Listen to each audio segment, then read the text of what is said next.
হাজারো জটিলতা কাটিয়ে হাইকোর্টের হস্তক্ষেপে বর্ধমানের তালিত সাই কমপ্লেক্সে রাষ্ট্রীয় স্বয়ংসেবক সংঘের আরএসএস প্রধান মোহন ভাগবতের সভা শুরু হয় রবিবার।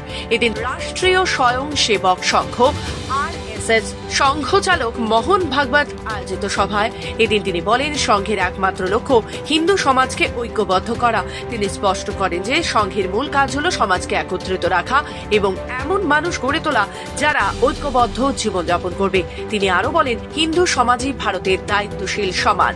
এই দেশের একটি স্বতন্ত্র স্বভাব রয়েছে যা বহুবিধ সংস্কৃতি ও মতাদর্শকে গ্রহণ করে এগিয়ে যায়।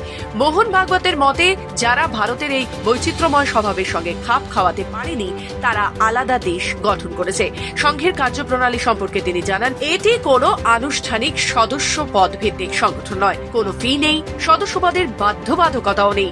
যে কেউ এসে সংঘের কাজ বুঝতে পারেন এবং ইচ্ছে হলে চলেও যেতে পারেন, এমনটাই বলেন ভাগবত। সমাজের বৃহত্তর স্বার্থেই এই সংঘের ভূমিকা গুরুত্বপূর্ণ, এমনটাই তিনি উল্লেখ করেন। लेकिन मेरी प्रार्थना है कि इस संघ को समझने के लिए आप संघ के अंदर आइए।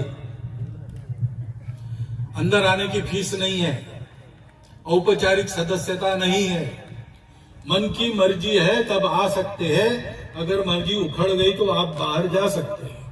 এদিনের এই সভায় উপস্থিত ছিলেন দিলীপ ঘোষ, সুকান্ত মজুমদার সহ অন্যান্য বিজেপি নেতৃত্বরা। এদিন দিলীপ ঘোষ বলেন, বাংলাদেশের পরিস্থিতি নিয়ে যথেষ্ট চিন্তিত।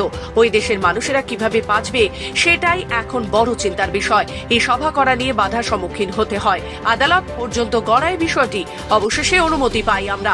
এ বিষয়ে প্রশ্ন করা হলে দিলীপ ঘোষ বলেন, রাষ্ট্রীয় স্বয়ংসেবক সংঘের 100 বছর ধরে বিভিন্ন বাধা অতিক্রম করে দেশ গঠনের কাজ করে চলেছে। এ ধরনের ছোটখাটো বাধা কোনো বিষয় নয়। রাষ্ট্রীয় স্বয়ংসেবক সংঘ সমস্ত বাধাকে অতিক্রম করে 100 বছর ধরে রাষ্ট্র নির্মাণের কাজ করে চলেছে। এইসব ছোটোখাটো বাধাতে কিছু হবে না। আদালত সংবিধানের উপর আমরা বিশ্বাস করি। আদালতে আমাদের প্রার্থনা স্বীকার করেছেন এবং সুন্দর প্রোগ্রাম করার অনুমতি দিয়েছেন। আইন মেনেই সব কিছু হয়েছে। বাংলাদেশ চলবে এরকম। দুর্ভাগ্য ওখানকার লোকেদের, এমন কিছু লোকের হাতে পড়েছে, তাদের কিছু করার নেই, কষ্ট আছে। আমরাও চিন্তিত, বাংলাদেশের 18-20 কোটি লোক, তাদের ভবিষ্যৎ কী হবে, দেশটার ভবিষ্যৎ কী হবে, আদৌ থাকবে কি ভেঙে যাবে, এই ধরনের প্রশ্ন আছে।